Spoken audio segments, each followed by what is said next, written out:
Hello viewers. जैसा कि आप जानते हो आज संडे है और संडे हमारा स्टोरी टेलिंग डे है। तो आज हम स्टोरी शुरू करेंगे। आज हम जो पढ़ाने वाले स्टोरी बताने वाले हैं वो हिंदी साहित्य के उपन्यासकार के सम्राट जो थे मुंशी प्रेमचंद्र, उन पर आधारित है। उनके द्वारा लिखी गई एक कहानी है। कहानी का नाम है बड़े घर की बेटी। बेनी माधव सिंह गौरीपुर गांव के एक जमींदार थे। ठीक है, उनके दो पुत्र थे। एक का नाम था श्रीकंठ सिंह और दूसरे का नाम था लाल बिहारी। वे एक बेनी माधव सिंह जो थे गौरीपुर गांव के जमींदार और नवाबदार थे, मतलब बहुत बड़े आदमी थे। उनकी बहुत सारी ज़मीन जायदाद थी, बहुत सारी संपत्तियां थी, लेकिन वे ठाकुर थे गांव के। तो उन्होंने अपने बहुत सारे संपत्ति को वकील को कहीं कहीं दान में देके अपनी सारी ज़मीन जायदाद को बहुत ही कम कर दिया था। तो अब उनके पास बची खुची ही संपत्ति थी। तो उनका जो बड़ा बेटा था श्रीकंठ सिंह, वो जो था आपका बीए पढ़ा हुआ था और बहुत ही परिश्रम और उद्योग मेहनत करने के बाद एक दफ्तर में काम करता था। शहर में नौकरी करने चला जाता था और प्रत्येक शनिवार को घर आता था। वहीं उनका छोटा बेटा जो था लाल बिहारी सिंह, वो घर पर ही रहता था। वह पढ़ा लिखा नहीं था, वह अनपढ़ था, किंतु उसे खाने का वो बहुत ही शौकीन था और कुश्ती में बहुत ही उसे शौक था, कुश्ती भी करता था।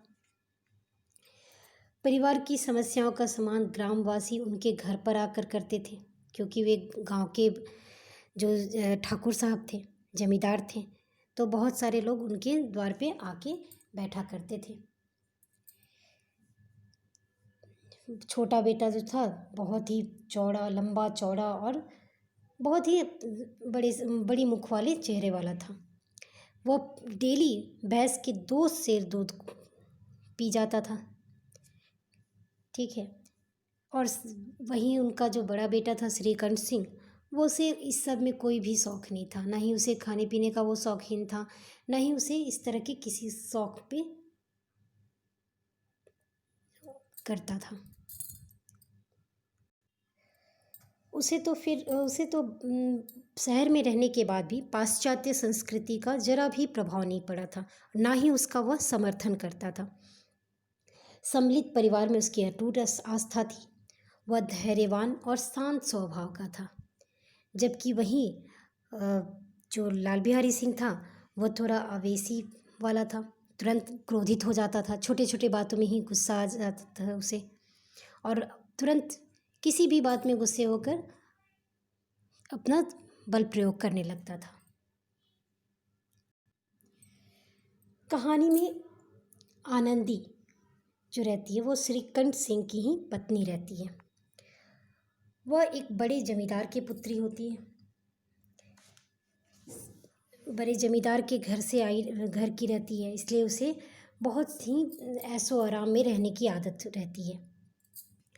उसे बड़े एक जो तालुकेदार थे उनकी पुत्री थी। उसके घर पे विशाल भवन, एक हाथी, 3 कुत्ते, माने तरह तरह के अय्यासी की सारी चीज़ें थी, क्योंकि उसके पिता थे भी प्रतिष्ठित तालुकेदार। उनका नाम था भूप सिंह।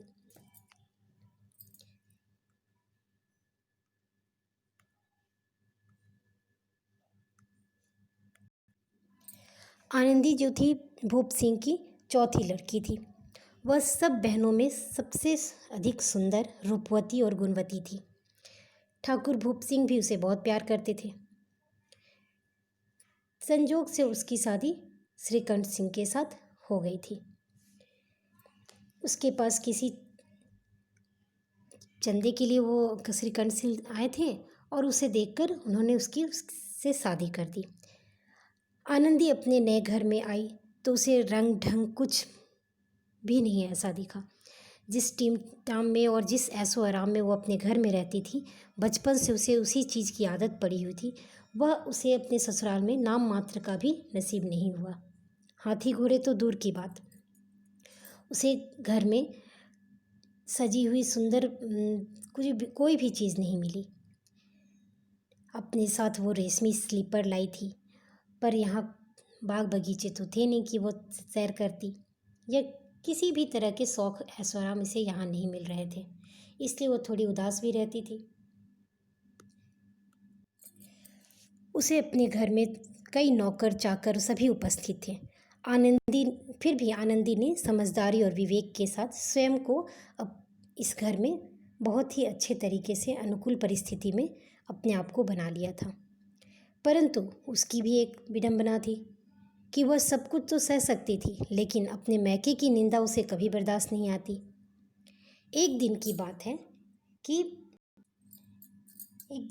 है कि वो लेके आती उसके लाल बिहारी सिंह जो है 2 चिड़ियाँ लिए हुए आते हैं और कहते हैं कि भाभी इसे पका दो, जल्दी पकाना, मुझे भूख लगी है। आनंदी भोजन बनाकर उसकी राह देखती है। वह नया व्यंजन बनाने बैठी, हांडी में थोड़ा सा घी था, उसने सारा उसमें डाल दिया। वो तो ठहरी बड़े घर की बेटी, उसे कम ज़्यादा ये सब का क्या समझ। उसने वो सारे घी उसमें पलट दिया और उसे अच्छा बना दिया। उसने लाल बिहारी खाने बैठा तो उसने दाल में घी मांगी। दाल में घी ना देखकर उसने बोला भाभी घी दो। आनंदी ने कहा घी सारे मांस में पड़ गए। लाल बिहारी जोर से बोला अभी परसों ही तो घी आया था, इतनी जल्दी उठ गया। आनंदी ने उत्तर दिया कि आज तो कुछ पाव भर ही रहा होगा, वह सब मैंने मांस में डाल दिया।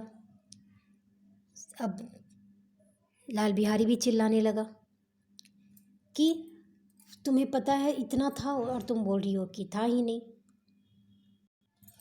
लाल बिहारी ने क्या कि उसे अपने पिता के बारे में उल्टा सीधा कहने लगा।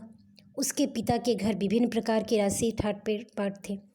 पिता के बारे में अपशब्द सुनकर उसे बड़ा गुस्सा आया। आनंदी को भी बहुत क्रोध आया।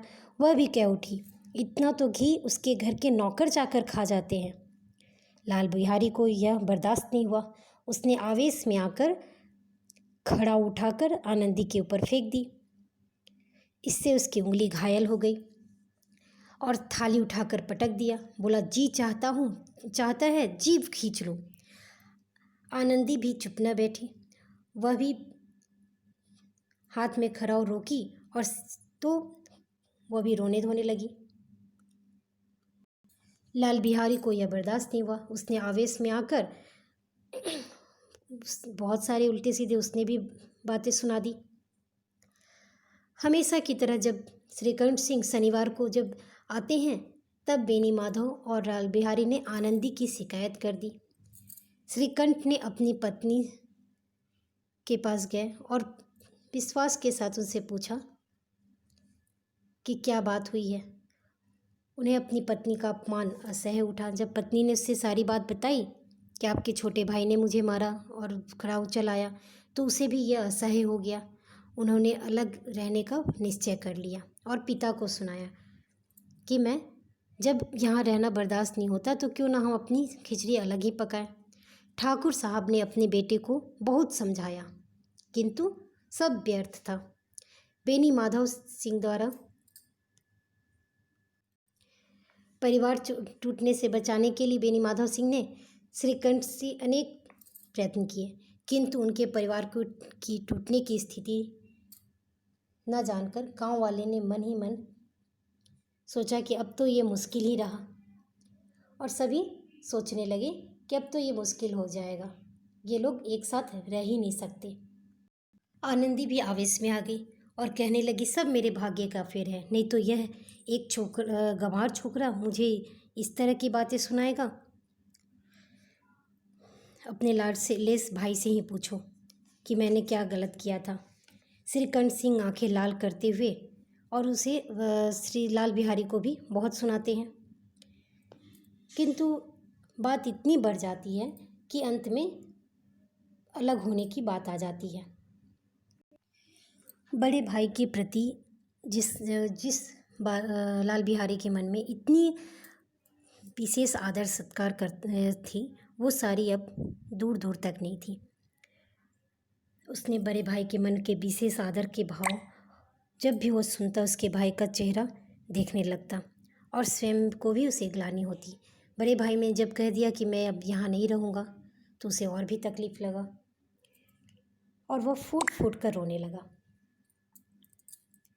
वह स्वयं को ही सोचने सारी परिस्थिति का गुनहगार समझने लगा और अंत में निश्चय किया कि मैं ही इस घर को त्याग दूंगा। अंत में वह त्रुटि स्वीकार कर पुनः अपने भाई के दिल में वह स्थान पाना चाहता था। लेकिन श्रीकंठ सिंह जो थे वे अभी पूरे आवेश में थे। वे भाई को घृणा की दृष्टि से देख रहे थे और उसके तरफ देखना भी नहीं चाह रहे थे।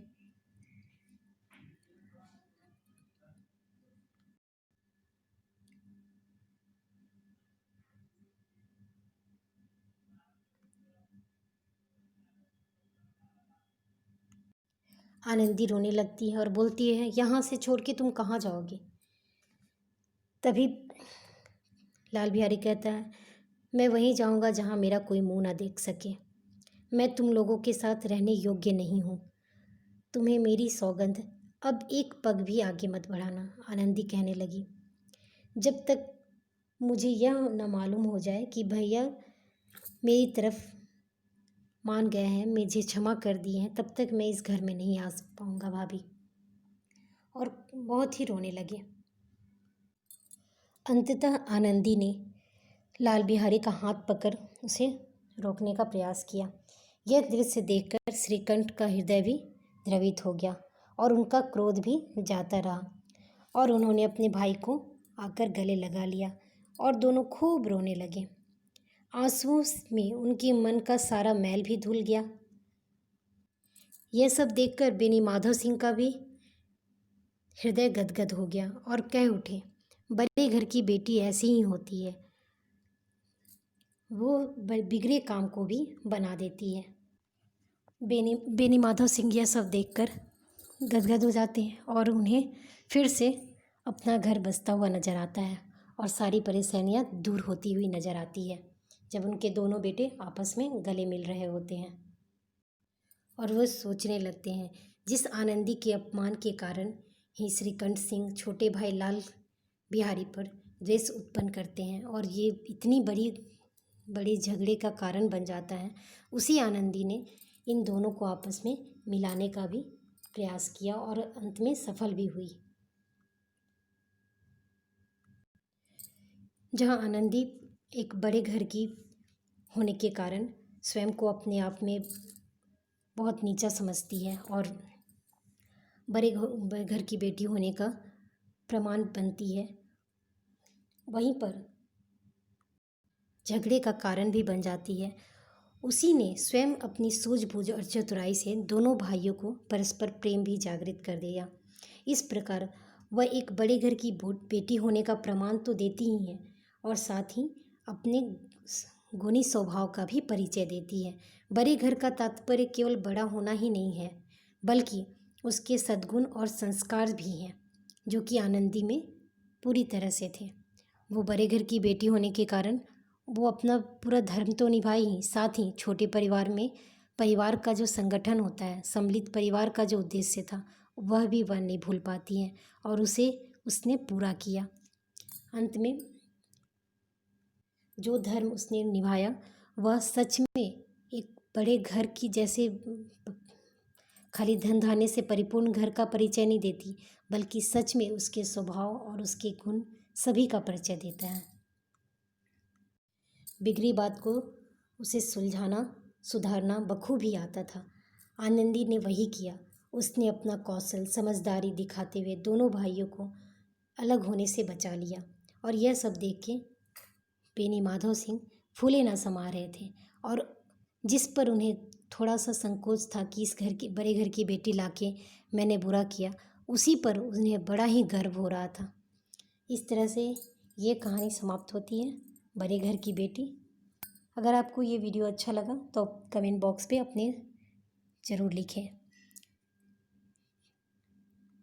नेक्स्ट संडे फिर से मैं एक नई स्टोरी लेके आऊँगी। धन्यवाद।